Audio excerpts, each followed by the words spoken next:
সম্মানিত উপস্থিতি, শীতের রাত যথেষ্ট দীর্ঘ হয়ে গেছে। এখনো আপনারা বসে আছেন, শুনছেন। বলি এই যে বসে থাকা আর শুনতে থাকা, এই যে কষ্ট সাধন করা এবং যারা এই মাহফিল আয়োজন করেছেন, এর উদ্দেশ্য কি? কি উদ্দেশ্যে আজকের এই মাহফিল আমাদের জানা আছে? যদি আরো সহজ করে আমরা বলি যে আজকের এশার নামাজ তো সকলের উপর ফরজ ছিল। কারা কারা পড়েছি হাত তুলি। আলহামদুলিল্লাহ। আল্লাহ রাব্বুল আলামিন সকলের এশার নামাজকে কবুল করুন, সকলে বলি আমিন। যারা এখনো পড়তে পারি নাই, যেহেতু এশার ওয়াক্ত এখনো বাকি আছে না নাই, আল্লাহ রাব্বুল আলামিন সকলকেই নামাজ যথাসময়ে আদায় করার তৌফিক দান করুক, সকলে বলি আমিন। এশার নামাজ যারা পড়েছি তারা সর্বপ্রথম 4 রাকাত ফরজ নামাজ আদায় করেছি, ঠিক কিনা? এরপর 2 রাকাত সুন্নত পড়েছি, এরপর 3 রাকাত বিতর পড়েছি। বলে এই যে প্রথম পড়লাম ফরজ নামাজ, এরপরেই নামাজ পড়লাম 2 রাকাত, এটার নাম হয়ে গেল কি? সুন্নত। এরপর আবার নামাজ পড়লাম বিতর, এটার হুকুম কি? ওয়াজিব। তো একটা ফরজ, একটা ওয়াজিব, একটা সুন্নত। তো এটার মাঝখানে কিংবা পরে যদি আরো নামাজ কেউ পড়ে থাকে, সেইটা হলো নফল নামাজ। তো এই যে ইবাদত আমরা করলাম, এই ইবাদতের মধ্যে কয়টা শ্রেণী বের হইল? 4টা। ফরজ, ওয়াজিব, সুন্নত, নফল। এই 4টা শব্দের সাথে আমরা পরিচিত আছি না ভাই? আছি। এর মধ্যে সবচেয়ে গুরুত্বপূর্ণ অংশ কোনটা? ফরজ নামাজ। মাশাআল্লাহ। আল্লাহ রাব্বুল আলামিন, এই যে আপনার ইলমের মাধ্যমে উত্তর পাচ্ছি, আপনারা জানেন বলে এই জানাটাকে কি বলে? ইলম বলে। আল্লাহ রাব্বুল আলামিন এই ইলম আমাকে আপনাকে দান করেছেন, এটার জন্য শুকরিয়া তান সকলে বলে আলহামদুলিল্লাহ। এবং দোয়া করি আল্লাহ রাব্বুল আলামিন এই ইলম আপনাদেরকে আরো দান করুক, এই ইলমের মধ্যে বরকত দান করুক, সকলে বলে আমিন। আল্লাহ রাব্বুল আলামিন কবুল করুন। তো এই যে আমরা ইবাদত করার সময় শ্রেণী বিন্যাস করি, ফরজটা আগে করি, এরপর ওয়াজিবের গুরুত্ব দেই, এরপর সুন্নত, এরপর নফল। তো এই যে আমরা রাত জেগে এখানে বসে আছি, এই যে বসা, এই যে মাহফিল, এই মাহফিলটা ফরজ না ওয়াজিব না সুন্নত না নফল, কে বলতে পারবো? কেউ বলতে পারবো? নফল। অথচ নবী করিম সাল্লাল্লাহু আলাইহি ওয়াসাল্লাম হাদিসে ইরশাদ করেছেন, যে হাদিস আমাদের মক্তবের বাচ্চাদেরকে সর্বপ্রথম পড়ানো হয়। ছোট ছোট বাচ্চাদের যে হাদিস মুখস্থ আপনারাও একাধিকবার শুনেছেন, তালাবুল ইলমি ফারিদাতুন আলা কুল্লি মুসলিম। শুনেছি কিনা হাদিসটা? তালাবুল ইলমি ফারিদাতুন আলা কুল্লি মুসলিম। এটার অর্থ আমার সামনে ছোট ছোট বাচ্চারা আছে, তাদেরও মুখস্থ, ঠিক কিনা? তো এটার অর্থ হলো ইলম তলব করা, ইলম অন্বেষণ করা, অর্জন করা প্রত্যেক মুসলমানের উপর ফরজ। তা আমরা যে এখানে বসলাম ইলম শিখার জন্য বসেছি, ইলম শিখার জন্যই যদি বসে থাকি, তো হাদিসে আসতেছে ইলম শিক্ষা করা ফরজ। আসলে আমরা এটার মর্ম বুঝি না, ইলমের মর্ম বুঝি না। এই জন্য আমার কাছে মনে হয় ইলম মনে হয় শিখা নফল। নফল না ফরজ? ফরজ। তো ইলম শিখা ফরজ। বলে ইলম শিখে শিখে কি হব? বলে আলেম হব। বলে এই ইলম শিখি শিখি সকলেই কি আলেম হবে? বলে সবাই আলেম হবে না।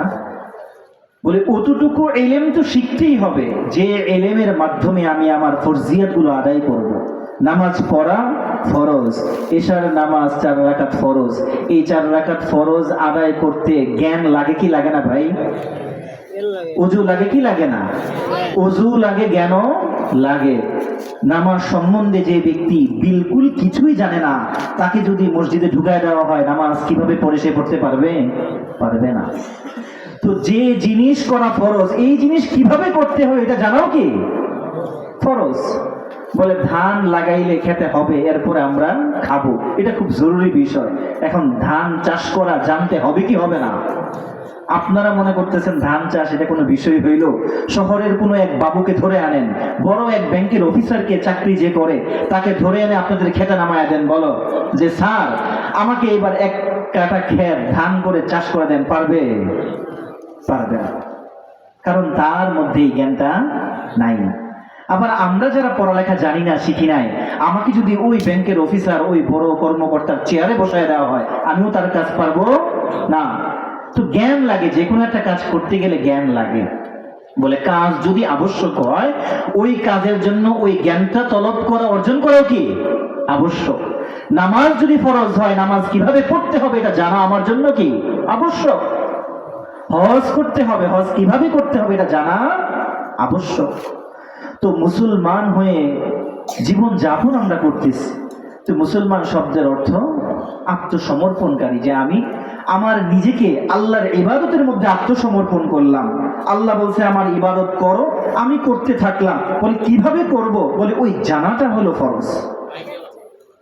এই জন্য আমাকে কি করতে হবে? যতটুকু প্রয়োজনীয় ইলম এটা আমাদের প্রত্যেককেই শিখতে হবে। আর বলে আলেম কারা হবে? আল্লাহ রাব্বুল আলামিন বলছে সবাই আলেম হবে না। একটা গ্রামের মধ্যে, একটা মহল্লার মধ্যে, পাড়ার মধ্যে কিছু মানুষ বিশেষভাবে ইলম চর্চায় নিবেদিত থাকবে, তারা তাদের জীবনটা ইলমের জন্য দিয়ে দিবেন, বলি সুবহানাল্লাহ বিহামদিহি। তারা তাদের জীবনটা ইলমের জন্য নিবেদিত করে দিবেন। তারা ইলম শিখবে, ছোটবেলা থেকে কায়দা শিখবে, আমপারা শিখবে, কোরআন শিখবে, হাফেজ হবে, এরপর আলেম হবে, মাওলানা হবে। এরপর আমরা যারা সাধারণ পরিমাণে ইলম শিখে নামাজ পড়তাম, সাধারণ ইলম শিখে হজ করতাম, রোজা রাখতাম, যাকাত দিতাম, বলে আমাদের তো জীবনের আরো অনেক অংশ বাকি আছে। যখনই আমরা পেঁচে পড়ে যাব, ঝামেলায় পড়ে যাব, ওই যে আলেমরা হয়েছে তাদের কাছে গিয়ে জিজ্ঞেস করব। বলে তাদের কাছে জিজ্ঞেস করাটাও আমার জন্য আল্লাহর হুকুম। আল্লাহ রাব্বুল আলামিন বলতেছেন ফাসআলু আহলায যিকরি ইন কুনতুম লা তা'লামুন। ফাসআলু, তোমরা জিজ্ঞেস করো যদি তোমরা না জেনে থাকো। যারা জানে তাদেরকে জিজ্ঞেস করো। আলহামদুলিল্লাহ, আমরা এখানে কম হলেও যারা উপস্থিত আছি, আমাদের মধ্যে এই দুই শ্রেণী আছে কি নাই? এই যে আমাদের সামনে যে বাচ্চারা বসে আছে, এরা তাদের জীবনটা ইলমের জন্য নিবেদিত করে দিয়েছে। তো তারা হাফেজ হবে, আলেম হবে। আমরা বাকি যারা আছি তারা এই সাধারণ ইলম শিখে জীবন যাপন করার পাশাপাশি যখন ইসলামী জীবন যাপন করতে যে কোনো সমস্যা আমাদের হবে, আমরা এই আলেমদের কাছে আসব, তারা আমাদেরকে সমাধানের পথ দেখায় দিবে। তো এই জন্য এই মাহফিলগুলো জরুরি, পাশাপাশি এই মাদ্রাসাগুলো আরো জরুরি, ঠিক কিনা? মাদ্রাসা হবে, বড় বড় আলেম এখানে তৈরি হবে, এবং আমরা এখানে মাদ্রাসার পক্ষ থেকে মাহফিল হবে। বলে সাধারণ মানুষও তো আবার শিখার আছে, সাধারণ মানুষও শিখবে তাদের ক্যাটাগরি অনুযায়ী। এবং মাদ্রাসায় যারা পড়ে এরা বিশেষভাবে প্রশিক্ষণ নিয়ে তারা এমন আলেম হবে যে নিজের জন্য সফলতার কারণ হবে এবং এলাকাবাসীর জন্য কি হবে? সফলতার কারণ হবে। তো আমরা দুই শ্রেণী আজকে এই মাহফিলে উপস্থিত। তো আমরা বুঝলাম ইলম শিখা ফরজ, এই ফরজের মধ্যে স্কলার হতে হবে, বিশেষজ্ঞ হতে হবে, এই রকম শ্রেণীও আমাদের সামনে আছে। এবং সাধারণ ইলমগুলো, ফরজি বিষয়গুলো জানতে হবে, এটাও আমাদের কর্তব্য। বলে এই কর্তব্য পালন করার জন্যই সাধারণ যারা আছি, বলে মাদ্রাসায় কখনো কখনো যাই, হুজুরকে জিজ্ঞেস করি হুজুর এটা কিভাবে করব, ছাত্রদেরকে জিজ্ঞেস করি এটা কিভাবে করব। তেমনি ভাবে মসজিদে শুক্রবারে আসি, সেখানে বয়ান হয়, তালিম হয়, এখানে বসি, বিভিন্ন সময় তবলিগে যাই, বিভিন্ন রকম কর্মশালায় যাই। এরকম মাহফিলগুলো যখন হয় দিন শিখানোর জন্য, সাধারণ যারা মানুষ আসে তারা একদিনের জন্য, 1 ঘন্টার জন্য ছাত্র হয়ে যায়, ঠিক কিনা? তো আজকের এই মাহফিলে সামনের কাতারে যারা বসে আছে তারা হলো পার্মানেন্ট ছাত্র, আর আপনারা পিছনে যারা বসে আছেন তারা কি? খণ্ডকালীন ছাত্র। আপনারা খণ্ডকালীন ছাত্র। বলে এই ছাত্রত্ব গ্রহণ করা, এখানে বসে অথবা মসজিদে বসে জিকিরের হালকা, ইলমের হালকায় বসে ইলম আপনাদের তলব করতে হবে। নামাজ কিভাবে পড়তে হয়, হজ কিভাবে করতে হয়, যাকাত কিভাবে দিতে হয়, রোজা কিভাবে পালন করতে হয়, আল্লাহকে এক বলে স্বীকার করে তার ইবাদতে কিভাবে জিন্দেগি কাটাইতে হয়, সেইটা আপনারা খণ্ডকালীন ছাত্র হয়ে শিখবেন। তো সেই দৃষ্টিভঙ্গি থেকে যদি আজকের এই মাহফিলকে আমি তুলনা করতে চাই, বলে এইটা ফরজের কাতারে। বলে যারা আসি, কিছু মানুষ শিখলে যেহেতু, কিছু ছাত্ররা পড়াশোনা করলে যেহেতু অনেক মানুষের জীবন সহজ হয়ে যায়, এই জন্য এটাকে ফরজে আইন না বলে ফরজ তো বলতেই হবে, কিন্তু ফরজে কিফায়া, ফরজে কিফায়া।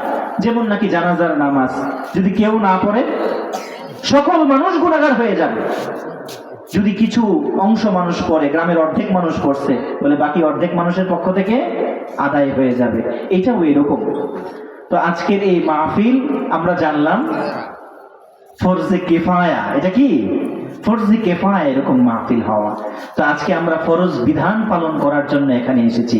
এইটার গুরুত্ব আমরা এভাবে দিই না সবসময়, কিন্তু এটা আমাদের দেওয়া উচিত। তো যেহেতু এটা ছাত্রত্বের কথা বললাম, তো ইনশাল্লাহ আমরা দর্শ ভিত্তিক আলোচনা করি। মনে করি যে এটা একটা ক্লাসরুম, এটা একটা ক্লাসরুম। আমরা শিক্ষা শুরু করি এই মাহফিল থেকে। মাহফিল কাকে বলে? মাহফিল কাকে বলে, এটার পরিচয় কি? মাহফিলের আলোচ্য বিষয় কি? মাহফিলের উদ্দেশ্য কি? যারা পড়াশোনা করেছি অন্য অন্য লাইনে, যে কোনো একটা জিনিস যখন আমরা পরিচিতি লাভ করতে চাই, তখন এটার তারিফ পড়ি, গরজ পড়ি, মওজু পড়ি, যেটার উদ্দেশ্য কি, এটার আলোচ্য বিষয় কি। বলে মাহফিল বলা হয় এমন এক মজলিসকে যেখানে মানুষ সমবেত হয়ে ওয়াজ নসিহত শুনবে, এটাকে কি বলে? মাহফিল বলে। বলে মওজু কি, আলোচ্য বিষয় কি?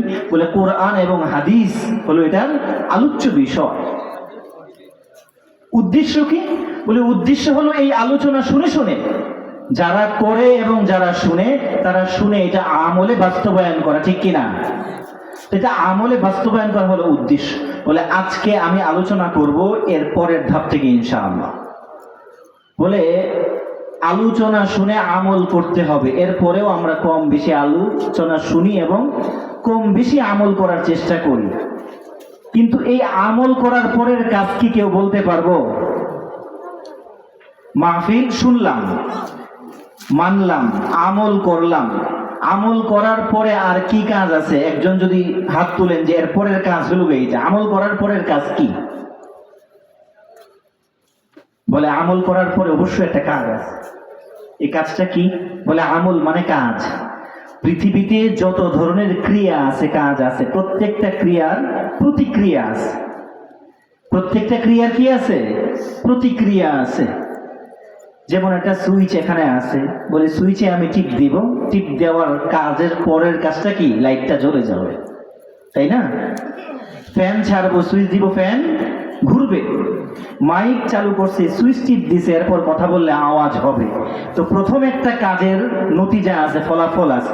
তো আমল যে আমরা করি, নামাজ কম বেশি পড়ি, হজ করি, রোজা রাখি, জাকাত দেই, এইগুলো তো কম বেশি করি, কিন্তু এর পরের কাজটা আমার কি?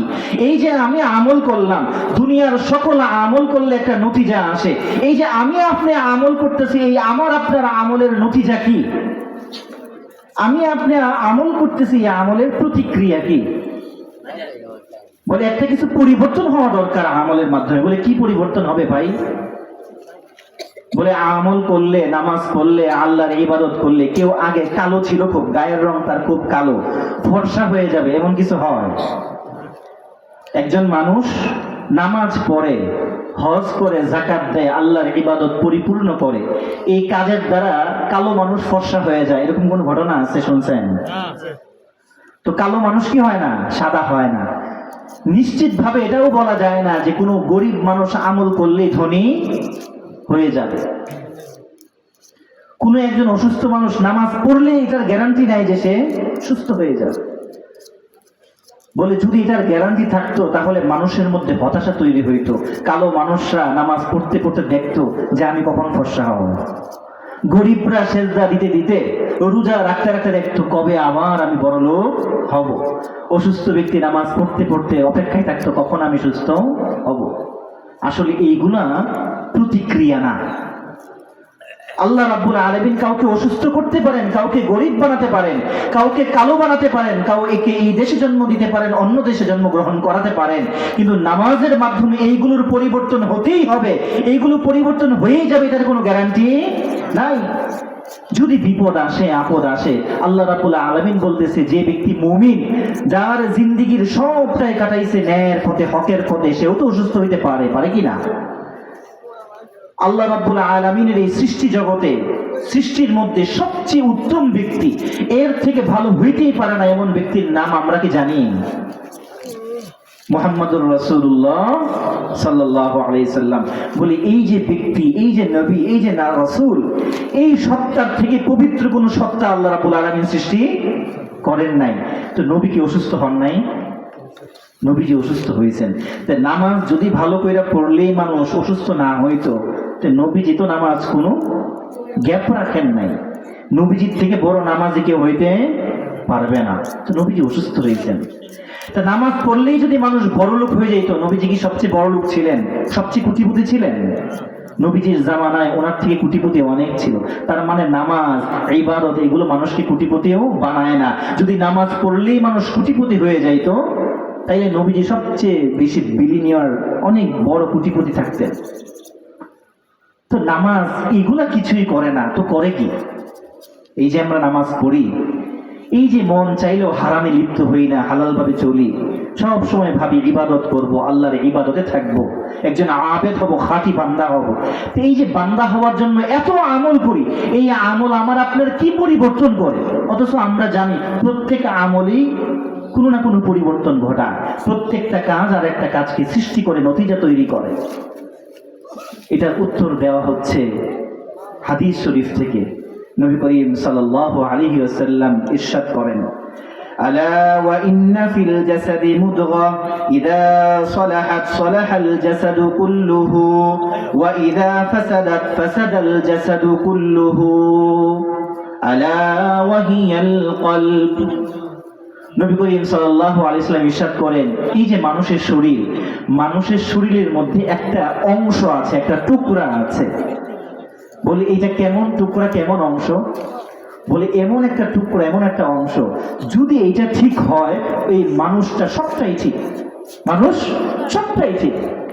আর যদি এই অংশটা নষ্ট হয়ে যায়, ফাসাদা, যদি এটা ধ্বংস হয়ে যায়, বলে পুরা অস্তিত্ব, তার জীবন কি হয়ে যায়?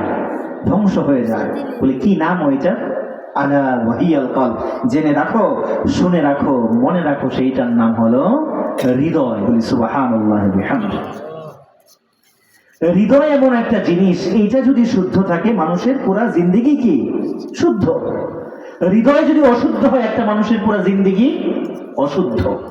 তার মানে যদি পরিবর্তন ঘটাইতেই হয়, নামাজ কিসের মধ্যে পরিবর্তন ঘটায় ভাই? দিলের মধ্যে পরিবর্তন ঘটায়।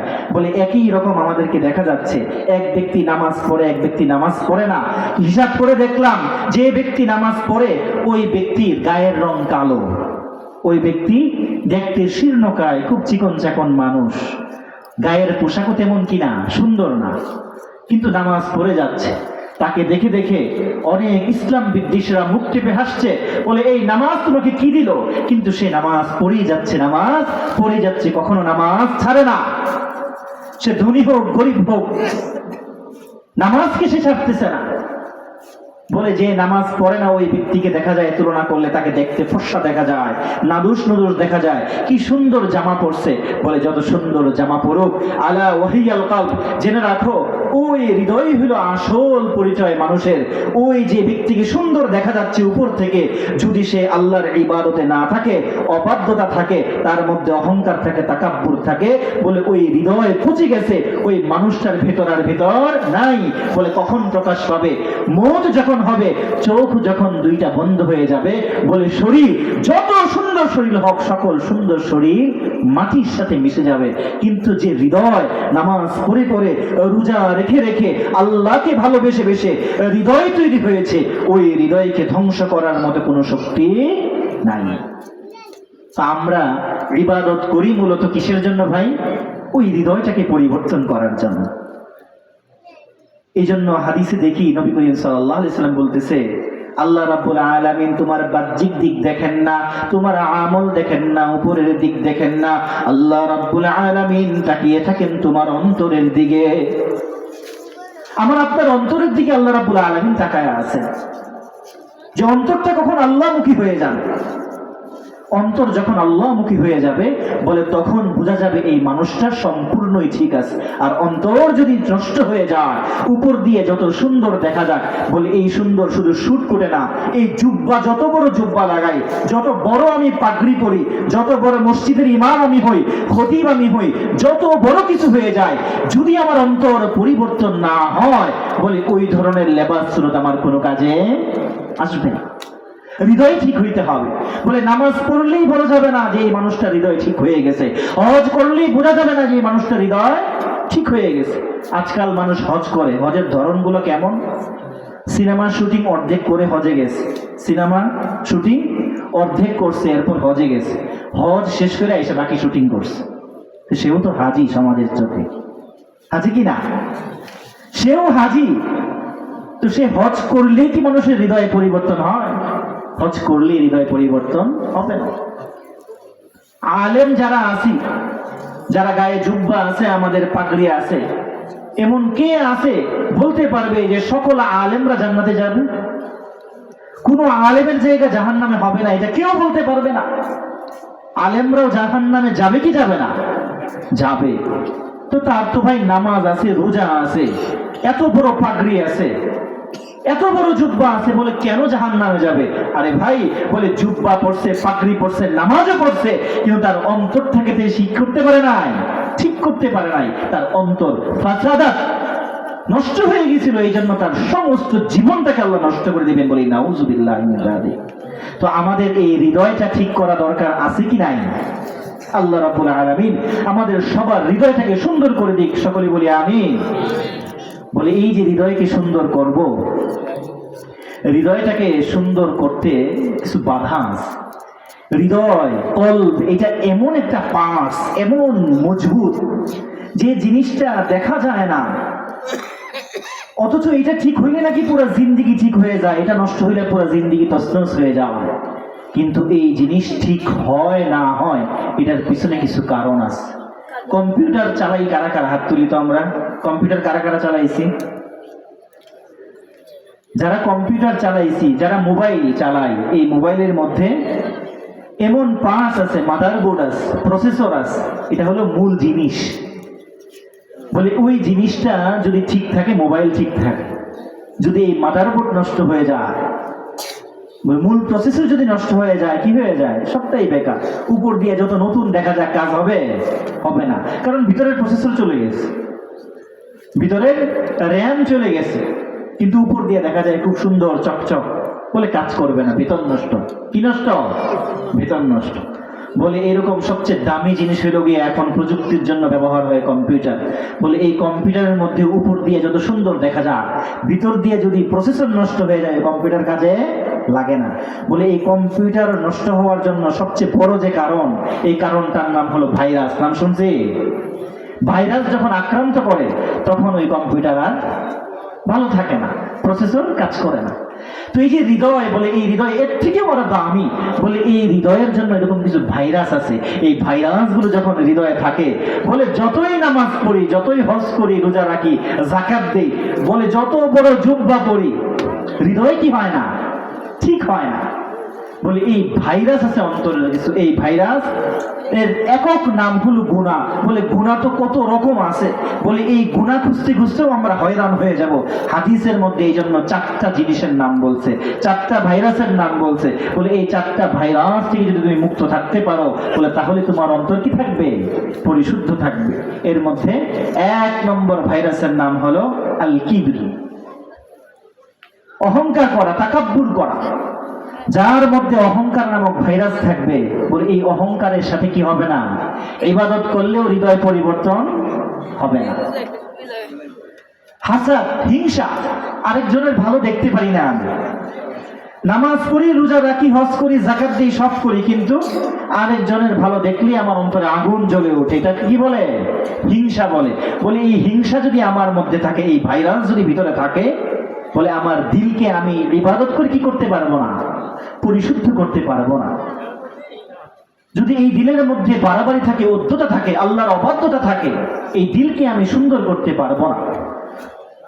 যদি হিরস থাকে, লোভ থাকে, তাহলে এই দিলকে আমি নামাজের মাধ্যমে পরিবর্তন করতে পারবো না। ভাইরাস মুক্ত যদি আমার দিল হয়, এই ভাইরাস মুক্ত দিল নিয়ে ইবাদত করলে ওই দিল হবে পরিবর্তনশীল দিল। যে নামাজ পড়বো ওই নামাজ হবে পরিবর্তনকারী নামাজ। কিন্তু আমরা অধিকাংশ মানুষ অনেক কষ্ট করে নামাজ পড়ি, রোজা রাখি, হজ করি, যাকাত দিই, কিন্তু মৃত্যুর সময় কাছে চলে আসে, তারপরেও আচার আচরণ দেখে মনে হয় এই ইবাদত আমাদের আসলে কি হচ্ছে না, কাজে লাগতেছে না। কাজে যদি লাগতো দিল পরিবর্তন হয়ে যেত মানুষের। তো দিল পরিবর্তন হচ্ছে না কেন? ওই ভাইরাসগুলোর জন্য। বলে ভাইরাস কিভাবে দূর করব? বলে দুনিয়ার কম্পিউটারের ভাইরাস দূর করে অ্যান্টিভাইরাস দিয়ে। কি দিয়া? অ্যান্টিভাইরাস দেয়, ভাইরাস দূর হয়ে যায়। তো নবী করিম সাল্লাল্লাহু আলাইহি সাল্লাম এই 4টা ভাইরাসকে মারার জন্য একটা অ্যান্টিভাইরাসের নাম বলেছেন আমাদের সহজতার জন্য। নবী করিম সাল্লাল্লাহু আলাইহি সাল্লাম আমাদের জীবনকে সহজ করার জন্য এসেছেন। পূর্বেকার যত শরীয়ত ছিল, যত হুকুম হাকাম ছিল, অনেক কঠিন কঠিন বিধান সেখানে ছিল, কিন্তু আমার নবী রহমতের নবী, দয়ার নবী। বলে বিধানের মধ্যেও কি আছে? রহমত আছে, দয়া আছে। অনেক সহজ করে দিছেন। বলে এই যে হৃদয়ের বিমারির কথা শুনেছ, বলে একটা অ্যান্টিভাইরাস, একটা আমল যদি এই হৃদয়ে ঢুকাইতে পারো, তাহলে তুমি ভাইরাস মুক্ত হওয়া সহজ হবে। সেইটার নাম হলো আত-তাওয়াদু, বিনয়, নম্রতা, বিনম্রতা। বলে কোনো ব্যক্তির মধ্যে যদি এই বিনম্রতা, বিনয়কে, তাওয়াদুকে পুরোপুরি সে ঢুকাইতে পারে, একজন বিনয়ী ব্যক্তি কখনো অহংকারী হইতে পারে না। যার মধ্যে পুরোপুরি বিনয় থাকবে সে আরেকজনের প্রতি হিংসা করতে পারে না, তার মধ্যে লোভ থাকতে পারে না। আল্লাহর অবাধ্য ওই ব্যক্তি কখনো হইতে পারে না। মাত্র একটা জিনিস আমরা গ্রহণ করতে পারবো না ইনশাআল্লাহ। তো বিনয় হলো এমন এক জিনিস যে জিনিস দিয়ে পৃথিবী জয় করা যায়, আল্লাহর আরশ পর্যন্ত রাজত্ব চালানো যায় এই শক্তি দিয়ে, বিনয়ের শক্তি দিয়ে। অথচ আমরা দুনিয়াতে শক্তি অর্জন করার জন্য বিনয়ের উল্টা ব্যবহার করি, অহংকার করি। চায়ের দোকানে যদি বসি, যদি মনে করি যারা অন্যান্য যারা বসে চা খাচ্ছে, দোকানদার আছে, এর মধ্যে আমি একটু বড়, তাহলে কিভাবে দেখাবো? জুড়ে ঝাড়ি দেই, আশপাশের মানুষের সাথে খারাপ ব্যবহার করি, দোকানদারের সাথে খারাপ ব্যবহার করি। উদ্দেশ্য কি? বলে আমি যে বড় সেটা জানানোর জন্য। মসজিদে আসি, এত মুসল্লি আসছে, আমি একজন বিশেষ মুসল্লি, কিভাবে জানান দেব? ইমাম সাহেব কোথায়? মুয়াজ্জিন সাহেব এমন কেন? বাচ্চারা এত কথা বলো কেন? বিভিন্ন রকম ধমক দিয়ে দিই। কেন?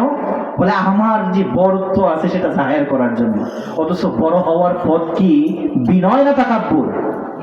বিনয়। এটার প্রমাণ কি? আল্লাহ রাব্বুল আলামিন যত সৃষ্টি করেছেন এই সৃষ্টি জগতে, সবচেয়ে সম্মানিত সৃষ্টির নাম হলো নবী মুহাম্মদুর রাসূলুল্লাহ সাল্লাল্লাহু আলাইহি ওয়াসাল্লাম, এবং সবচেয়ে বড় বিনয়ী মানুষও তিনি। বলি সুবহানাল্লাহি ওয়া বিহামদিহি। নবীর থেকে বিনয়ী মানুষ পৃথিবীতে নাই। সবচেয়ে বেশি বিনয় তিনি ধারণ করেছেন, সবচেয়ে সম্মান কার? নবীর। আর অবাধ্য অহংকার করেছে কে? ইবলিস। সবচেয়ে অভিশপ্ত তাই কে? ইবলিস। অথচ আমি সম্মান পাওয়ার জন্য নবীর তরিকা বাদ দিয়ে কার তরিকা পালন করি?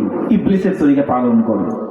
দোকানে, হাট বাজারে, মসজিদে, যে কোনো জায়গায় ক্ষমতা প্রদর্শন করি, ধমক দিয়ে উঁচু গলায় কথা বলি। উদ্দেশ্য কি? বলে বিনয় পাবো। আব্দুল্লাহ ইবনে মুবারক অনেক বড় হাদিস বিশারদ, ওনার কাছে যখন এই বিষয়ে প্রশ্ন করা হয়েছে, বলে এই ধরনের আচরণ যারা করে, উনি বলেন এইটা হলো আগুন থেকে পানি বের করা। আগুন থেকে পানি বের করা। বলে এটা কেমন কথা? বলে ওনারা এমন বিচক্ষণ মানুষ ছিলেন যা পরবর্তী বিজ্ঞান দ্বারাও সাব্যস্ত হয়েছে। বিজ্ঞান এই যুগে এসে প্রমাণ করেছে আমরা এই চোখে যত সৃষ্টি দেখি সকল সৃষ্টিতে পানির অংশ আছে। কি আছে ভাই? পানির অংশ আছে। গাছের মধ্যে পানি আছে, পাতার মধ্যে পানি আছে, মাটির মধ্যে পানি আছে, ঘাসের মধ্যে পানি আছে। বলে শুধু এইটা না, এই যে নিঃশ্বাস নিচ্ছি বাতাস, বলে এই বাতাসের দুইটা বড় অংশের মধ্যে একটা অংশের নাম কি? পানি। এটা বিজ্ঞানের ভাষা, এটা বিজ্ঞানের ভাষা। বলে সব জিনিস থেকে পানি বের করা যাবে, কিন্তু একমাত্র পানি পাওয়া যাবে না কোথায়? আগুনের মধ্যে। আগুন চিপে যদি কেউ পানি বার করতে চায়, এটা তার জন্য অসম্ভব কাজ। আব্দুল্লাহ ইবনে মুবারক রাহিমাহুল্লাহ বলেন, যে ব্যক্তি নাকি অহংকার করে, জোরে জোরে কথা বলে, মনে করে যে মানুষ আমাকে সম্মান করবে, আমি সম্মানের অধিকারী হব, ওই ব্যক্তি যেন আগুন চিপে পানি বের করতে চায়। অথচ আমাদের সমাজে এমপি দেখি, মন্ত্রী দেখি, বিভিন্ন রকম পদবীর মানুষগুলা যাদেরকে দেখি, তাদের বেশিরভাগ মানুষ সম্মান চায়, কিন্তু কি পদ্ধতিতে? ভুল পদ্ধতিতে। আসল পদ্ধতি হলো বিনয়। বিনয় যখন এসে যাবে বলে তখন সম্মান দেওয়ার মালিক স্বয়ং আল্লাহ রাব্বুল আলামিন। বলি সুবহানাল্লাহ। বলে অনেক সময় বিনয় অর্থ বুঝি আমরা রিকশাওয়ালা যে আছে তাকে মারবো, কিন্তু আমার স্যারকে আমি কি করব? সালাম দিব। বলে স্যারকে সালাম দেই, এটা তো কি আছে? বিনয় করি। রিকশাওয়ালাকে দেই, মানে অর্ধেক বিনয় অর্ধেক বিনয় না। আরে আমি তো স্যারের সাথে বিনয় দেখাতে বাধ্য, আমার বসের সাথে বিনয় দেখাতে আমি বাধ্য। বিনয় কোথায় দেখাবো? আমার থেকে নিচু যারা আছে, টাকায় কম হোক, সুন্দরে কম হোক, মানে কম হোক, বংশে কম হোক, জায়গার ক্ষেত্রে কম হোক, এরকম কম মানুষকে যখন আমি কোনো নিচু চোখে দেখবো না, ওই মানুষকে সঠিক সম্মান দিয়ে কথা বলবো, ওইটার নাম হবে বিনয়। সেই বিনয় যখন দেখাবো, বলে এর জন্য কখনো কখনো মনে হবে আমি এত বড় হুজুর, আমি এত বড় সভাপতি, আমি এত বড় চেয়ারম্যান, ওর সাথে আমি এভাবে কথা বলবো? বলে তারপরও যখন ওই ব্যক্তি আল্লাহর দিকে তাকিয়ে বলে যে আল্লাহ তুমি আমাকে সৃষ্টি করেছো, কোনো না কোনো অংশে আমাকে এগিয়ে রেখেছো, কিন্তু তারপরেও আমি তোমার সৃষ্টি হিসাবে নগণ্য, ও তোমার বান্দা, তাকে সম্মান করা আমার কর্তব্য। এইভাবে যখন বুঝে শুনে একটা মানুষ তার থেকে নিচু মানুষের কাছে নিচু হয়ে যায়, নবী করিম সাল্লাল্লাহু আলাইহি ওয়াসাল্লাম ইরশাদ করেন, মান তাওয়াদা লিল্লাহি রাফাআহুল্লাহ। যে ব্যক্তি আল্লাহর জন্য নিচু হয়ে গেল, কিয়ামতের ময়দানে এমনকি দুনিয়াতে আল্লাহ তার মাথা ধরে উঁচু করে দিবেন। বলি সুবহানাল্লাহ। অথচ আমরা বিনয় প্রদর্শন করতে পারি না। বলে এই যে বিনয় প্রদর্শন করি না, এই জন্য হৃদয়টা ইবাদতের জন্য প্রস্তুত আমাদের হয় না। নামাজ পড়ি, দিল উঁচা হয়ে থাকে, হজ করি, তারপর অহংকারে ভরে থাকে হৃদয়। বলে নামাজ পড়তে পড়তে, হজ করতে করতে, রোজা রাখতে মনে হয় যে আমি মনে হয় ইসলামের জন্য কিছু করে ফেলতেছি। কি করতেছি? ইসলামের উপকার করে ফেলতেছি। মসজিদে না আসলে কে আসতো?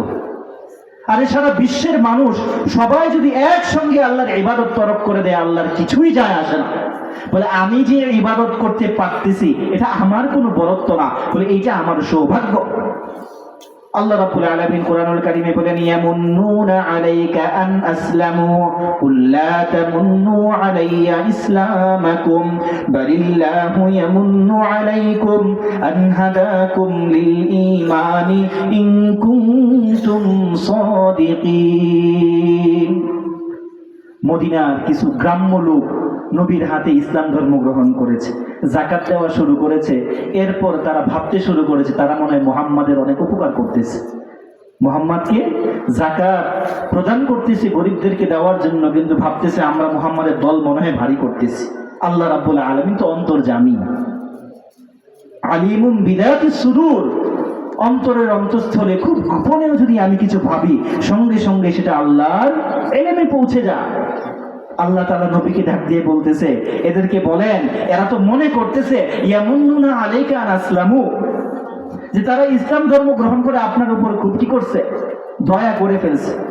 কুল, হে নবী আপনি বলুন, লা তামুন্নু আলাইয়া ইসলামাকুম, তোমাদের ইসলাম ধর্ম গ্রহণ করে আমার উপরে কোনো রহম তোমরা করো নাই। বালিল্লাহু ইয়ামুন্নু আলাইকুম আন হাদাকুম লিল ঈমান।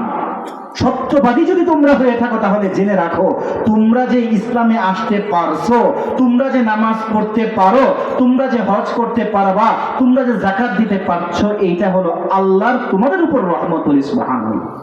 তো আমরা যদি আমাদের জিন্দেগীর সবটা সময় আল্লাহর সিজদায় পড়ে কাটিয়ে দেই, তারপরে বলতে পারবো না আল্লাহর জন্য কিছু করতে পারছি, বরঞ্চ বলতে হবে আল্লাহ আমার উপরে দয়া করেছেন, এই জন্য আমি আমার জিন্দেগিটা আল্লাহর ইবাদতে কাটিয়ে দিতে পারছি। অথচ আমাদের মধ্যে এই বিনয় মানুষের সাথে যখন করি না, তখন আল্লাহর সাথে বিনয় দেখাতেও কি হয়ে যায়? ভুলে যায়। এই জন্য বিনয়ী হইতে হবে। বিনয়ী যখন হব, সব দিক থেকে আমাদের অন্তরের যে সফলতা সুফলতা ভোগ করতে পারবো। আর বিনয় যদি না থাকে, বলে ওই বীজের মতো হব, যে বীজ অনেক সময় পরে জমিনের মধ্যে রোপণ করার জন্য, কিন্তু পাতার উপরে থাকে বীজ, মাটিতে দাফন হয় না, কাঠির উপরে পড়ে, বিভিন্ন আবর্জনার উপরে পড়ে, মাটিতে বিলীন হয় না।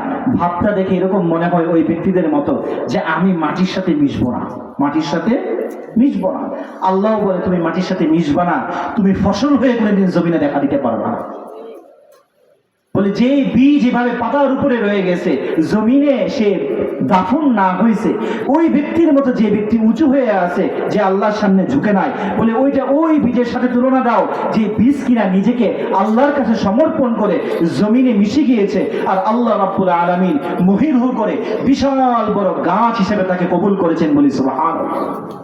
তা আমরাও যদি এভাবে নিজেকে বিলীন করে দিই অন্তর থেকে, আল্লাহ রাব্বুল আলামিন সুশোভিত করবেন, আমাদেরকে অনেক বড় করে তুলবেন। কিন্তু আমরা সমাজের মানুষের কাছে আমাদের বিভিন্ন রকম নিচের শ্রেণী যারা আছে তাদের সাথে এমন ভাবে কথা বলি, এমন আচরণ করি, তা আল্লাহ রাব্বুল আলামিন ওই পাতার উপরে পড়ে থাকা বীজের আচরণ করেন, আমাকে কি করেন না, অনেক বড় গাছ হিসাবে আর কবুল করেন না। এই জন্য বিনয়কে আমাদের অস্ত্র বানাইতে হবে। বিনয়কে যদি অস্ত্র বানায় তাহলে ইবাদত কবুল হওয়ার আশা আছে, আর নয়তো ইবাদত কবুল হওয়ার আশা করা যায় না। এই জন্য বিনয়কে যখন আমরা নিজের মধ্যে আনতে পারবো, বিনয়কে যখন স্টাবলিশ করতে পারবো, তখন জীবনটা সুন্দর হবে। বলে এই বিনয় আমরা করব, বিনয় কিভাবে করব, কার সাথে করব, কিভাবে করব? বিনয়ের তো শ্রেণী বিন্যাস আছে। বলে আমার সামনে যত শ্রেণী আছে এই শ্রেণীর মধ্যে যদি ভাগ করি, সর্বপ্রথম হলো আমার স্রষ্টা, এরপর স্রষ্টার পক্ষ থেকে যিনি আমাদের কাছে বিধান নিয়ে আসছেন নবী মুহাম্মদুর রাসূলুল্লাহ সাল্লাল্লাহু আলাইহি ওয়াসাল্লাম, এরপর আমাদের মাতা পিতা, এরপর সাধারণ মুসলমান।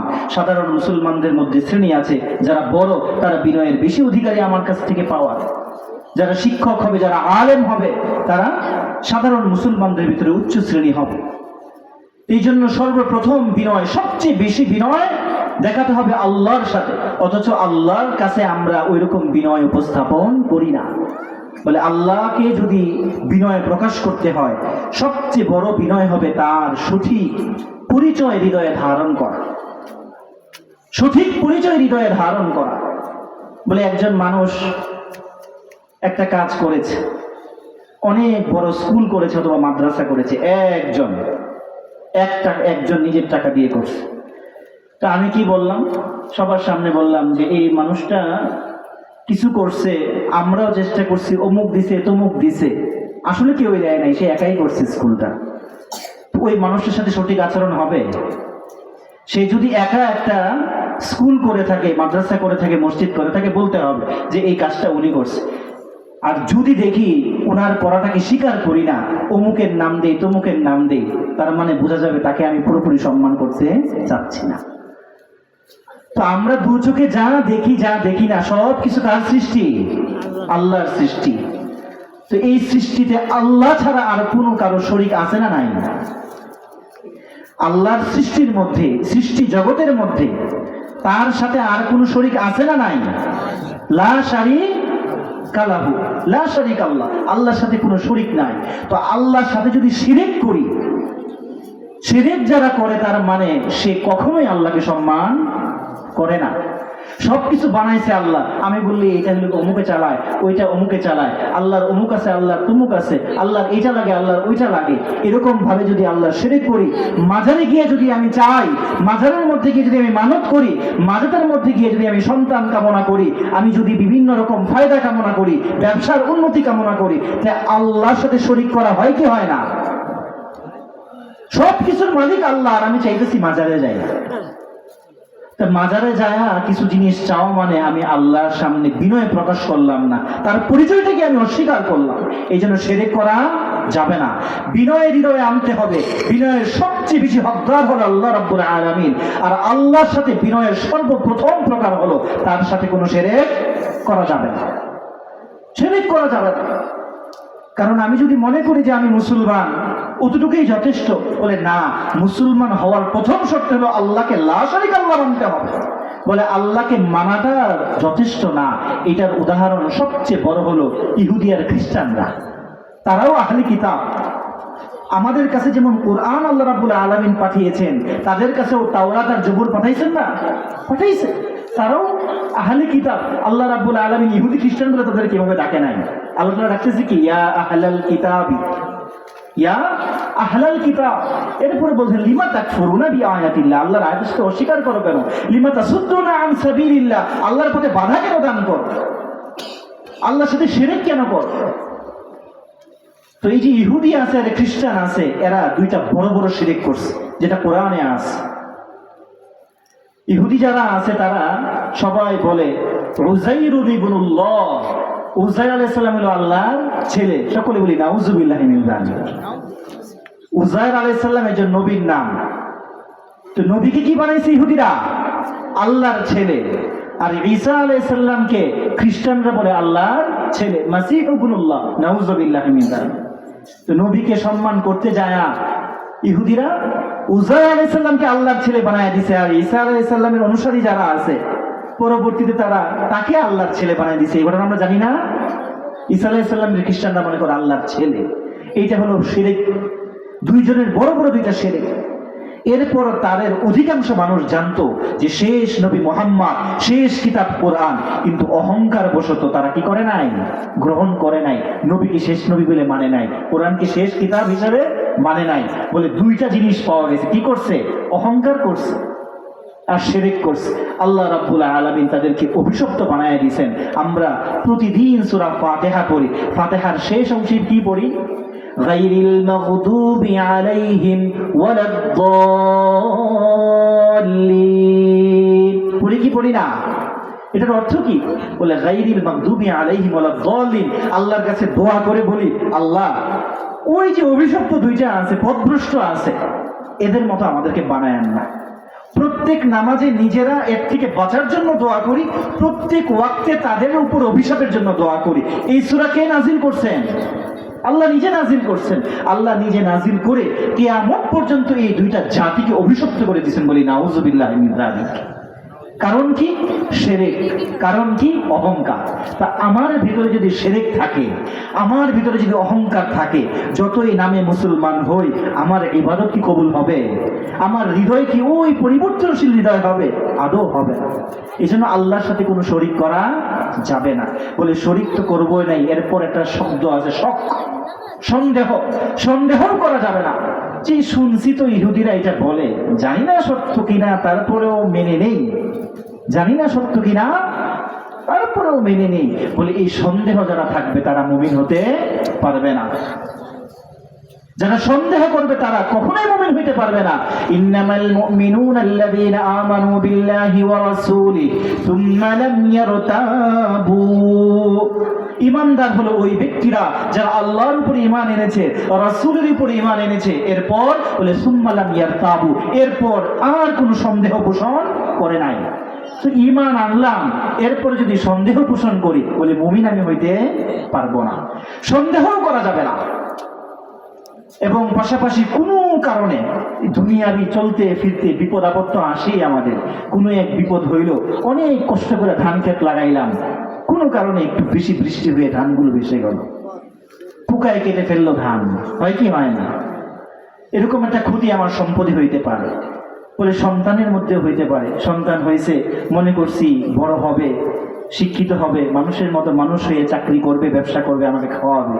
কিন্তু দেখা গেছে সন্তান শিশু অথবা কিশোর অথবা যুবক, কিন্তু আল্লাহ রাব্বুল আলামিন তাকে ডেকে নিয়ে গেছেন, তার ইন্তেকাল হয়ে গেছে। হইতে পারে কি পারে না? পারে। ক্ষেতের ক্ষতি হইতে পারে, ফসলের ক্ষতি হইতে পারে, বলে সম্পদের ক্ষতি হইতে পারে। কিন্তু এই সব ক্ষতি যদি আমার হয়, কখনো যেন আমি আল্লাহকে দোষারোপ না করি। আমি যেন এটা না বলি, হে আল্লাহ তুমি এটা কি করলা, এটা কি কোনো কাজ হইল? বলে এইরকম যদি আমি বলি, বলে এটা ঈমানের পূর্ণ দাবি দাঁড় হওয়ার মতো কথা হইল না। এই জন্য কোন রকম দোষারোপ করা যাবে না। কারণ কোরআন যদি আমি পড়ি, তখন তো দেখবো যে আল্লাহ রাব্বুল আলামিন বলতেছেন মুমিনদেরকে পরীক্ষা করা হবে। কখনো সম্পদ একটু নষ্ট করা হবে, সন্তানের দ্বারা কষ্ট দেওয়া হবে, বিভিন্ন রকম বিপদ আপদ বালা মুসিবত আসবে। কিন্তু যে সত্যিকারের মুমিন, সে বলবে কি, ইন্না লিল্লাহি ওয়া ইন্না ইলাইহি রাজিউন। মনে দুঃখ আসবে, কিন্তু আল্লাহকে গালি দেওয়া যাবে না। বলে যত মন্দ আছে, এই সকল মন্দের জন্য প্রথম দোষারোপ করতে হবে আমাকে। আল্লাহ যেহেতু বলছে বিমা কাসাবাত আইদিহিম, যত ধরনের অপকর্ম হয়, যত ধরনের ফাসাদ হয়, ক্ষতি হয়, ধ্বংস হয়, বলে এটার কারণ হলো এইটাই, যে এটা হলো আমার হাতের কামাই। দেখে বলছেন ভাই, আল্লাহ বলছেন। এই জন্য দুনিয়ার জিন্দিগিতে যত বিপদ আসুক, যত খারাপ কোনো ঘটনা ঘটুক, এর থেকে নিকৃষ্ট কিছু হইতে পারে না, দুঃখের কিছু কিছু হইতে পারে না, যন্ত্রণার কিছু হইতে পারে না। সর্বপ্রথম যেন আল্লাহর এই আয়াতকে বিশ্বাস করে আমি মনে করি যে এটা হলো আমার হাতের কামাই। আর যদি ভালো কিছু আমি ভোগ করি, বলে এইটা যেন বলি এটা আল্লাহর রহমত। কারণ আল্লাহ বলতেছেন আল্লাহ কারো উপরে জুলুম করেন না। আল্লাহ কি করেন না? কারো উপরে জুলুম করেন না। আমি যদি এই দুনিয়াতে থাকতেই আল্লাহকে জালেম বলে দেই, বলে আল্লাহর সাথে বেয়াদবি হয়ে যাবে। ওই যে বলছিলাম ভিতরে বিনয় আনতে হবে। এই বিনয় যদি আল্লাহকে না দেখাইতে পারি, আমি কাকে দেখাবো? আল্লাহকে যদি আমি বিনয় না দেখাই, কাকে দেখাবো? আর আল্লাহকে বিনয় দেখাবো আর তাকে দোষারোপ করবো, বলে এইটা কোনো বিনয় হইতে পারে না। এই জন্য কখনো দোষারোপ করবো না, উল্টা কি করব? বলে যত ধরনের ভালো গুণ আমার জানা আছে, আল্লাহর নামগুলোর নাম আমরা জানি আসমাউল হুসনা। নাম কি? আসমাউল হুসনা। 99 নামকে কি বলে? আসমাউল হুসনা বলে। হুসনা মানে কি? সুন্দর, উত্তম। তার সকল নামগুলো হলো উত্তম। এই জন্য আমার আপনার মাথায় ভালো যত দিক আছে, ভালো কেমন দিক? মানুষকে ভালোবাসতে পারা, এটা ভালো দিক। মানুষকে রহম করতে পারা, এটা ভালো দিক। মানুষকে কিছু দিতে পারা, এগুলা কি? ভালো দিক। বলে এই ভালো যত সিফাত আছে, সবগুলো সিফাত আল্লাহর জন্য অনিঃশেষভাবে আছে, এটা ঘোষণা করা। যেমন দুনিয়ার মানুষকেও ভালোবাসে, আমার এটা মনে করতে হবে ভালোবাসা ভালো কাজ। আর যেহেতু এটা ভালো কাজ, সবচেয়ে বেশি ভালোবাসার অধিকারী কে? আল্লাহ।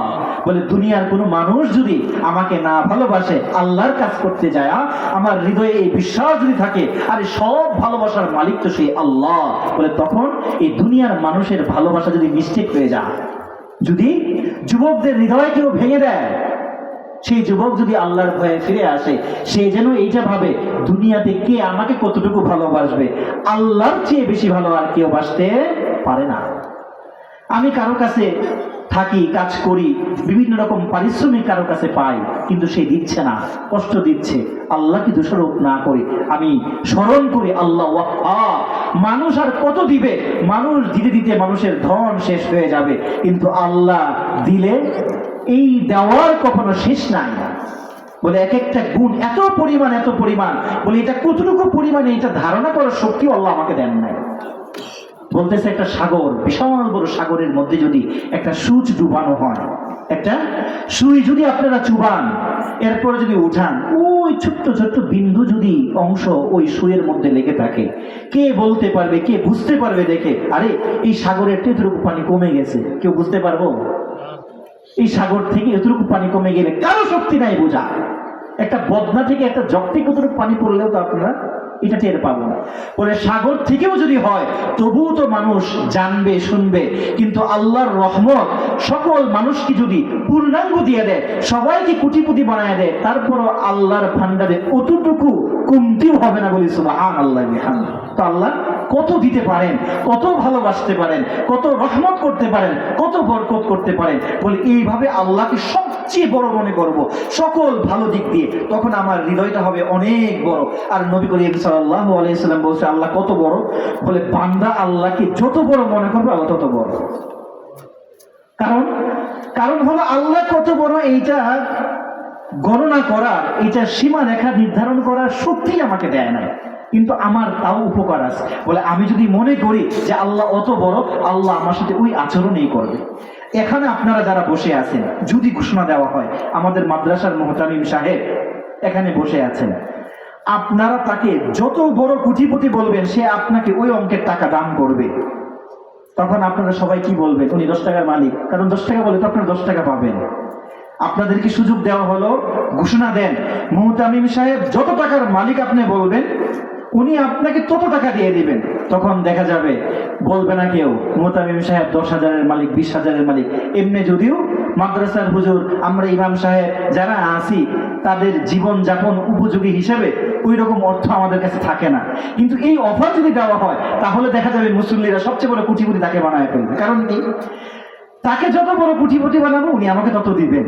অথচ দুনিয়াতে তো এই সিস্টেম নাই, আছে? আমি বললাম যে আপনার তো মাশাআল্লাহ 500 কোটি টাকার মালিক, উনি আমাকে 500 কোটি টাকা দিয়ে দিবে, এই ক্ষমতা দুনিয়াতে কারো নাই। কারণ এই পৃথিবীতে সবচেয়ে ধনী ব্যক্তির নাম কি আমরা জানি? বর্তমান পৃথিবীতে সবচেয়ে বেশি ধনী ব্যক্তির নাম কি? কে বলতে পারবে? Elon Musk. হ্যাঁ, এটা প্রযুক্তির যুগ। এলন মাস্ক হলো বর্তমান পৃথিবীর সবচেয়ে বড় কোটিপতি। এখন তার অঙ্ক কতটুকু আছে এটা কিন্তু সবাই জানে। হ্যাঁ, অঙ্ক কতটুকু আছে যারা জানেন না গুগলে সার্চ করলে পাওয়া যাবেন। এখন যদি এলন মাস্ক এই ঘোষণা করে, যদি কেউ বলে আমি এত টাকার মালিক দিয়ে দিব, তাহলে তো যে কেউ এটা বলে নিয়ে নিবে তার কাছ থেকে টাকা। বলে এই ক্ষমতা দিয়ে আল্লাহ বুঝাইয়া দিছে যে পৃথিবীতে এইটা যোগ্যতাই নাই মানুষের। উল্টা কি করে, অনেক বড় লোক মানুষের কাছে যদি আমরা যাই, ভাই কিছু টাকা দেন, উনি উল্টা বলে ভাই আমার তো একটু ঋণে আছি, টানাটানিতে আছে। কোটি কোটি কোটি মানুষ টানাটানিতে পড়ে যায় যদি আমরা তার কাছে কিছু চাই। সে লুকায় তার সম্পদ। আল্লাহ তাআলা বলতেছেন আমি কত বড়, অত বড় বান্দা যত বড় মনে করবে, যত বড় মনে করবে আমি তার সাথে তত বড় আচরণ করবো বলি সুবহানাল্লাহ। তা আল্লাহ তাআলা কত বড়, এইটা হলো আল্লাহ তাআলাকে চেনার পরিচয়। এবং উপকার হলো এটা আমার, যে আমি আল্লাহকে যত বড় মনে করব, আল্লাহ আমাকে তত বড় দেওয়ার মতো প্রস্তুত আছে। বলে এতটুকু না, কতটুকু প্রস্তুতি আছে এটা আমার জানারই অধিকার নাই, কিন্তু আমার ফায়দা আছে আমি আল্লাহকে বড় মনে করার। তো আল্লাহকে সকল বিষয়ে সবচেয়ে বেশি ভালোবাসতে পারে, সবচেয়ে বেশি টাকা দিতে পারে, সবচেয়ে বড় ঘর দিতে পারে, সবচেয়ে বেশি শান্তি দিতে পারে বলে আমরা বিশ্বাস করব কি করব না? আল্লাহ রাব্বুল আলামিন তার সকল ভালো সিফাতগুলো যেগুলো আমাদেরকে জানিয়েছেন, আমরা যেন মনে প্রাণে তাকে সেই রকম বিশ্বাস করতে পারি। আল্লাহ রাব্বুল আলামিন তৌফিক দান করুন। এরপর হলো আল্লাহ রাব্বুল আলামিনকে বড় ভাবা। বড় ভাবার ক্ষেত্রে সিফাতগুলো দিয়ে যেমন ভাবলাম, গুণগুলো দিয়ে যেমন ভাবলাম, পাশাপাশি হুকুম দিয়েও ভাবা। যে আল্লাহ এত বড়, সবকিছু বানাইছেন, তার হুকুমটা কত বড় ভাই? বলে তত বড়। বলে ইলন মাস্ক এত বড়, সে যদি একটা হুকুম করে, টাকা দিবে না, এমনি হুকুম করছে একটা চায়ের কাপ নিয়ে আসো, দৌড়াদৌড়ি লেগে যাবে, কারণ ইলন মাস্ক চায়ের কাপ আনতে বলছে। কত বড় বকশিশ জানি তিনি দিবেন, তাই না? যত বড় লোক তাদের আদেশ হুকুমগুলো এত মানুষ মানে কেন? যারা নেতৃস্থানীয় আছেন, চেয়ার থাকা অবস্থায় আর চেয়ার না থাকা অবস্থায় গুরুত্ব এক না। বলে চেয়ার যখন থাকে, হুকুম করলেই সঙ্গে সঙ্গে মানুষ শুনে। কারণ কি? মনে করে যে নেতা দিতে পারবে।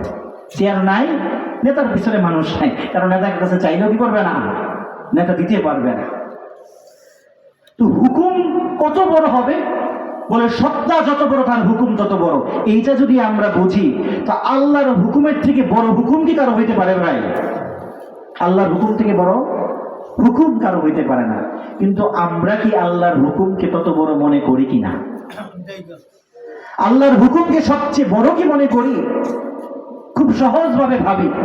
এখন গভীর রাত, এশার নামাজ হয়ে গেছে, ফজরের নামাজ হবে, আল্লাহু আকবার বলে আহ্বান করা হবে ফজরের নামাজের জন্য। হাইয়া আলাস সালাহ, হাইয়া আলাস সালাহ, আসো আসো নামাজের দিকে আসো। হাইয়া আলাল ফালাহ, আসো কল্যাণের দিকে আসো। আস-সালাতু খায়রুম মিনান নাওম, ঘুমাইতেছো, ঘুমের থেকে নামাজ অনেক উত্তম। কি ডাকবে ভাই? আল্লাহ ডাকবে। নামাজে আসতে হবে, এই হুকুম কার ভাই? আল্লাহর হুকুম। অথচ আমরা ঘুমায় থাকি। আজান যদি একটা মসজিদে হওয়ার পর আরেকটা মসজিদেরটাও আসে, বিরক্ত বোধ করি। তো এখন চিন্তা করি আমরা কত বড় আহম্মক, কত বড় বোকা, যার হুকুম সবচেয়ে বেশি মানার দরকার তার হুকুম মানতেছি না। বলে নামাজ তো দূরে থাক ভাই, নামাজ তো পড়লামই না, চলনে বলনে, বিবাহ শাদীতে, ক্ষেত খামারে, ব্যবসা বাণিজ্যে আল্লাহ কি বলেন একবার চাইও দেখি না। ব্যাংকে অ্যাকাউন্ট খুলতে গেছি, টাকা রাখবো, লাভ আসবে, জায়েজ পন্থায় আসবে না নাজায়েজ পন্থায় আসবে কেউ জিজ্ঞেস করি না। একবার ভাবি না আমার আল্লাহ কি বলছে, কারণ আল্লাহ কি বলছে এটা জিজ্ঞেস করলে আমার লস হয়ে যেতে পারে। মনে করো সুদ থেকে বঞ্চিত হইতে পারে। বিবাহ শাদী করতেছি, যদি একবার কেউ বলে আল্লাহর হুকুম কি তোমার মেয়েকে বিবাহ দিচ্ছ, কিভাবে দিলে আল্লাহ খুশি হবে, এটা প্রশ্ন করি না। কারণ আমি জানি আল্লাহকে যদি খুশি করতে চাই, আল্লাহকে হুকুম পালন করে আমার মেয়ের বিবাহ দিতে চাই, ওই বিবাহে গান বাজনা বাজানো যাবে? সবাইকে নিয়ে গায়ে হলুদ করা যাবে? নাচা নাচি ঢলাঢলি করা যাবে? তো এইগুলা করা যাবে না, এই জন্য আমি আল্লাহর হুকুম কি জিজ্ঞেস করি না। অথচ আমরা জানতেছি সবচেয়ে বড় হুকুম তা, কিন্তু মানতেছি না। এত বড় সত্তা অধিকারী যিনি, তার হুকুমকে আমরা পরোয়া করতেছি না। তেমনি ভাবে এরপরে সবচেয়ে বড় অধিকারী হলো নবী করিম সাল্লাল্লাহু আলাইহি সাল্লাম। এরপর মাতা পিতা, এই প্রত্যেকটা মানুষকে সম্মানে হবে দিতে হবে, হুকুমগুলো মানতে হবে।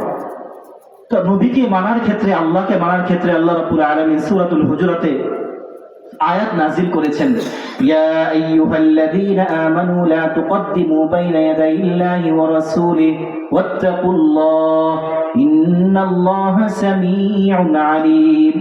ইয়া আইয়ুহাল্লাযীনা আমানু, হে ঈমানদারগণ, লা তুকদ্দিমু, তোমরা আগ বাড়ায়ও না, অগ্রবর্তী হয়ো না, বাইনা ইয়াদাইল্লাহি ওয়া রাসূলিহি, আল্লাহ আর নবীর সামনে।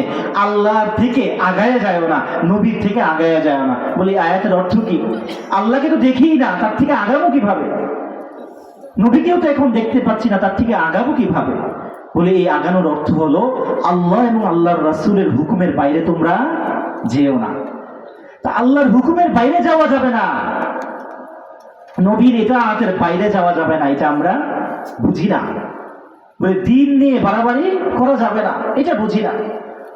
এরপরে আল্লাহ রাব্বুল আলামিন বলতেছেন নবীজিকে সম্মান করার কথা, ইয়া আইয়ুহাল্লাযীনা আমানু লা তারফাউ আসওয়াতাকুম ফাওকা সাওতিন নবী, যে ঈমানদারগণ, নবীর সামনে গলাকে উঁচু করে কথা বলো না। সাহাবায়ে কেরাম এভাবে পালন করছেন। তো বলে নবী নাই, সাহাবায়ে কেরাম নাই, কিন্তু আল্লাহর আয়াত আছে না নাই? আছে। নবী নাই কিন্তু নবীর ওয়ারিসগণ আছে না নাই? আছে। কিন্তু আমরা এই নবীর ওয়ারিসগণের সামনে কাজে অকাজে, প্রয়োজনে অপ্রয়োজনে জুড়ে কথা বলি, নবীকে অসম্মান করার শামিল এগুলো। তেমনি ভাবে নবীর সম্মানের দিকে তাকানোর সবচেয়ে বড় একটা অর্থ হলো নবীকে সম্মান করতে করতে কখনো এমন সম্মান করা যাবে না যে সম্মানের কারণে আল্লাহর সাথে শিরক হয়ে যায়। আমরা নবীকে সম্মান করতে করতে নবীর কাছে কিছু চেয়ে ফেলবো না, নবীর কাছে কিছু চাওয়া যাবে না। নবী রহমতের কারণ, কিন্তু নবীকে খোদা বানানো যাবে না।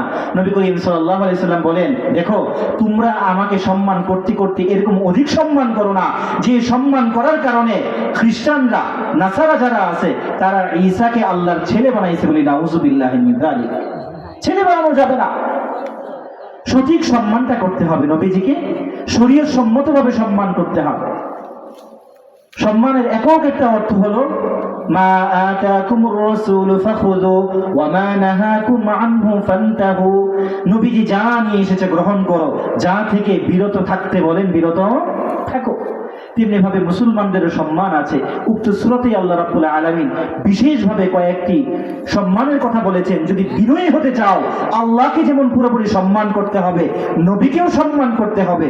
বলে এই যে যাদের সাথে বসবাস করতেছে মানুষ, মুসলমান, পারস্পরিক সম্মান করতে হবে। একই সূরায় আল্লাহ রাব্বুল আলামিন ঘোষণা করতেছেন মুমিন যেন একজন মুমিনকে মন্দ নামে না ডাকে। বিসালিসমুল ফুসুক বাদাল ঈমান। অথচ আমরা কিছু হইলেই বিভিন্ন মানুষের নাম ভেঙ্গায় ডাকি, ডাকি কি ডাকি না? সুন্দর নাম জামাল, ডাকি কি জামাইল্লা, নাউযুবিল্লাহি মিন যালিক, ডাকি না? বিভিন্ন নাম রুচি বিকৃত করে ডাকি। কারণ নাম ভেঙ্গায় বিকৃত করে ডাকা যাবে না। যদি ডাকি তো আমি ওই মুমিনকে সম্মান করলাম না, তার মধ্যে আমার মধ্যে বিনয় নাই, ওই মুমিনের দোষ খোঁজা যাবে না। অথচ আমরা যে কোনো মানুষের দোষ তালাশ করি, যদি চোখে পড়ে যায় এটা এক জিনিস, তাকে সতর্ক করব, কিন্তু কার কি দোষ আছে এটা কখনো খুঁজে যাবে না। যদি কোনো মুসলমান এমন হয় যে সে আরেকজনের দোষ খুঁজে বেড়ায়, সেটা হুজুর হোক, শিক্ষক হোক, ছাত্র হোক, দোষ চোখে পড়ে নাই কিন্তু তালাশ করে বেড়ায়, বলে আল্লাহ রাব্বুল আলামিন তাকে এমন বেইজ্জতি করেন, সে যত সেফ থাকতে চাক, আল্লাহ বলেন ওই ব্যক্তিকে আমি চার দেওয়ালের মধ্যে বেইজ্জতি করে ছাড়বো। বলি নাউযুবিল্লাহি মিন যালিক। তো মুমিনের সাথে যদি আমার আদব দেখাইতে হয়, বিনয় দেখাইতে হয়, আমি কি করতে পারবো না? মুমিনের দোষ খুঁজতে পারবো না, ওই মুমিনের নামে গীবত করতে পারবো না, সে পছন্দ করে না এমন কোনো কথা আমি আরেকজনকে বলতে পারবো না। বলে করে নাই এই কথা বলতেছে এটা না, করছে সে একটা খারাপ কাজ, তবু মন্দ চর্চার উদ্দেশ্যে আমি কাউকে এটা বলতে পারবো না। বলে যদি না করে থাকে, বলে এটা গীবত না, এটা অপবাদ হয়ে যাবে। আর এই অপবাদ অনেক খারাপ, নিকৃষ্ট একটা আচরণ, সেটাও করা যাবে না। যদি আমি মুমিনকে মিথ্যা অপবাদ দেই, মুমিনের দোষ আমি খুঁজি, মন্দ নামে আমি তাকে ডাকি, বলে এইগুলো যদি করি, তার মানে বোঝা যাবে বিনয়ের যে আলোচনা করা হচ্ছে, এই যে বিনয়ের মাধ্যমে আমি সত্যিকার নামাজি হতে পারবো, এই বিনয় আমাদের মধ্যে আসবে না। তো আল্লাহকে সবচেয়ে বেশি বিনয় দেখাইতে হবে। রাজি আছি না নাই? আল্লাহ রাব্বুল আলামিন তৌফিক দান করুক। নবীকে বিনয়ের সাথে মানতে হবে। শিরক করা যাবে না, কিন্তু দুরুদের মাধ্যমে, আদর্শ অনুসরণ করার মাধ্যমে পুরোপুরি মানতে রাজি আছি না নাই? আল্লাহ রাব্বুল আলামিন কবুল করো। প্রত্যেকজন মুমিনকে পরিপূর্ণভাবে সম্মানের সাথে আদব এবং বিনয় প্রকাশ তার সাথে করতে রাজি আছি কিনা? আল্লাহ রাব্বুল আলামিন প্রত্যেকটা শ্রেণীর সাথে বিনয় প্রদর্শন করে আমার হৃদয়টাকে বিনয়ী বানান এবং এই বিনয়ের সাথে ইবাদত করে করে আল্লাহর কাছে গ্রহণযোগ্য আবেদ বান্দা হিসেবে সকলকে কবুল করো। সকলে বলে আমিন। ওয়া আখিরু দাওয়ানা আনিল হামদুলিল্লাহি রাব্বিল আলামিন।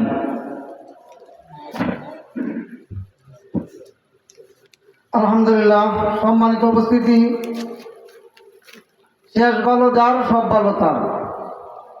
মাহফিল শেষের দিকে, এখন আমরা উঠা বসা না করি। এ পর্যায়ে মহামূল্যবান তকরির নিয়ে আসছেন আজকের মাহফিলের প্রধান মেহমান মুফাসসিরে কুরআন হযরত মাওলানা নাজির আহমদ সাহেব, ইমাম ও খতিব বাইতুল মামুর জামে মসজিদ, রামপুরা, ঢাকা। মুহাদ্দিস মদিনাতুল উলুম কামিল মাদ্রাসা, খিলগাঁও, ঢাকা। হযরত বয়ান করবেন। হযরতের আগে হযরতের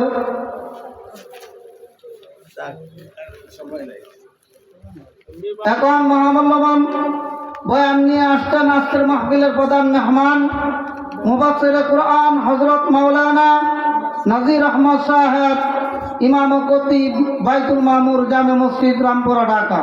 মুহাদ্দিস মদিনাতুল উলুম কামিল মাদ্রাসা, খিলগাঁও, ঢাকা। হযরতকে হযরতের মহামূল্যবান তকরির পেশ করার জন্য সবিনয় অনুরোধ করছি। আসসালামু আলাইকুম ওয়া রাহমাতুল্লাহ। যারা দাঁড়াইছেন তো বুঝতেই আছেন যে যদি কালি হুজুরে ওয়াজ শুরু করে, এই যে দাঁড়াইছি, হাঁটা শুরু করুন। ঘোষণা আপনারা দেওয়া আছে 12:30 ইনশাল্লাহ শেষ হয়ে যাওয়ার কথা নাকি? এর আগে যদি জানগা তো সুন্দর হইল না জিনিসটা, কথা ঠিক? এই যে কথা বলেন না কেন, না দোয়া করে দেবেন না? খাওয়া ভালো খান আর মন্দ খান, সেই সুটকির বর্তা দেখাইলেও হাতটা দেওয়া লাগবো, না হলে শরীরে দামা নষ্ট হইব। আর গুস্ততে যদি খান যেভাবে খাওয়াইছে আজকে সভাপতি সাহেবের বাসায়, পরে সাবান দিয়ে ডললেও উড়াইতে পারি না। এই হাত না দিয়ে যদি যান গুস্ত দেখাইয়া, জামা না পুরা শরীরে নষ্ট হয়ে যাবো গা। কথা ঠিক যাবে ঠিক? সারা রাত ওয়াজ শুনিয়া আমল ইবাদত বন্দি করে দোয়া না করে যাওয়ান গা, খাওয়া দাওয়ার পরে হাত না ধুয়ে উঠে যাওয়ান গার মতন। যদি শরীরে নষ্ট করতে না চান, কাপড়টা নষ্ট করতে না চান, তাহলে হাতটা ধুয়ে দেওয়া যেরকম দরকার, ওয়াজের পরে দোয়াটা করে দেওয়া দরকার। সময় আর কতখানি আছে? আপনার আর ঘোষণা অনুযায়ী সময় আর হাতে বেশি আছে? এই যে কথা বলেন না কেন, ঘুমায় গেছেন? যারা এই নোট এলাম দিয়ে বসে অনেকক্ষণ ধরে দেখতেছি ঘুমায় গেছে। যারা রয়েছে আছে লাস্টে যদি দোয়া হয় একটু ঘুমটা ভাঙবো আর আপনারা ঘুমটা ভাঙিয়ে ফেলেন, এখন তো দোয়ার সময় হয়েছে। হ্যাঁ, আর একটা কারণও আছে, যে বড় বড় বক্তারা আসে আর যে আওয়াজ শুনতেছি হুজুর আর কত কইবেন, ও আর শুনতে শুনতে একবারে